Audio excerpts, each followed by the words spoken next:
결과적으로 이러한 변화가 국가 간 기술 경쟁과 경제적 역학관계에 어떤 영향을 미치게 될까요? 어쨌든 사실 이 부분이 제일 예민한 부분인데 미중 관계에 있어서의 기술 경쟁이 가장 좀 심화된 시점이죠. 근데 왜 심화됐냐면 그냥 단순히 관계가 안 좋아서 심화됐다라고 보기는 분명히 어렵고, 현재 시점에서는 이제 미국과 중국 간의 G1이 누가 될 것이냐, 한마디로 전 세계 1위가 누가 될 것이냐에 대한 쟁탈전 과정에 있는 상태이기 때문에 중국 입장에서는 어쨌든 미국과 동등한 레벨이 되고 싶죠. 동등한 레벨로만 기술력을 올리더라도 내수 시장에서의 매출, 그 다음에 주요국 유럽이나 이런 쪽으로의 단가를 낮게 해서 동일한 기술력을 판매한다라는 것만으로도 미국을 제칠 수 있는 본인들만의 여력을 갖는 것이기 때문에 그냥 동일한 기술력만 돼도 미국이 그냥 집니다, 이 게임에서는. 그래서 어쩔 수 없이 미국은 그 초격차를 계속해서 만들어내야만 하는 입장이라고 보시면 될 것 같고요. 근데 이제 그 과정에서 미국과 중국 간의 비대칭적인 전력이 뭐가 있냐라고 봤을 때, 사실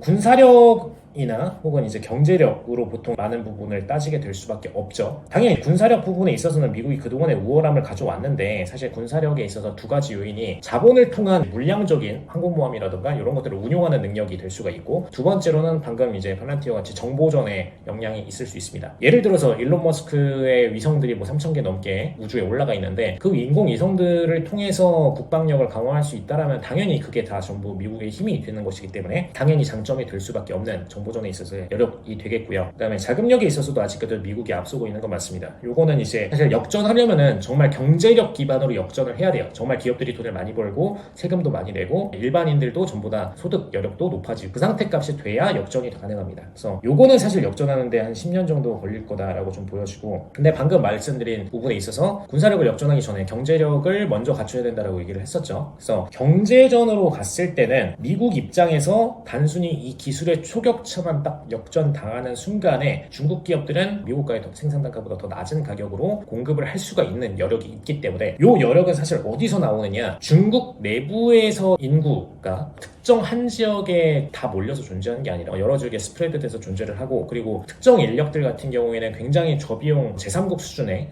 저비용으로도 고용을 할 수가 있는 그런 인구이기 때문에 그런 인구들을 고용을 했을 때 당연히 생산 단가를 굉장히 낮출 수 있는 것은 중국의 장점 중 하나다라고 보실 수가 있습니다. 그래서 이 부분을 활용을 했을 때 어쩔 수 없이 미국이 중국한테 패배할 수밖에 없다라는 부분이 가장 큰 이제 미국의 단점이라고 보시면 되겠고요. 그다음에 두 번째로 있다라면은 당연히 내수 시장에 대한 영향이겠죠. 미국의 내수 시장 대비해서 중국의 내수 시장이 규모 자체는 아직까지는 작을 수 있지만 인구 수가 기본적으로 있기 때문에 지속적으로 경제 성장을 함에 따라서 당연히 내수 시장이 지속적으로 성장할 수밖에 없는 과정이고, 중국 기업들 같은 경우에는 그냥 내수 부양 형태로만 기업을 육성하는 것도 가능하기 때문에 아까 말씀드렸던 그런 자율주행에 있어서의 문제 같은 경우에도 외부 수출이 아직 어려워? 그러면 내수에 대한 여력부터 매출부터 만든 다음에 그 매출을 기반으로 이익을 창출해서 그걸 기반으로 다시 재투자를 하는 방식을 택할 수 있습니다. 그래서 이 두 가지를 볼 때 지금 사실 순차적으로 먹힐 수밖에 없는 과정이거든요. 이 기술의 초격차를 딱 먹히는 순간부터 순차적으로 먹히게 돼 있습니다. 그래서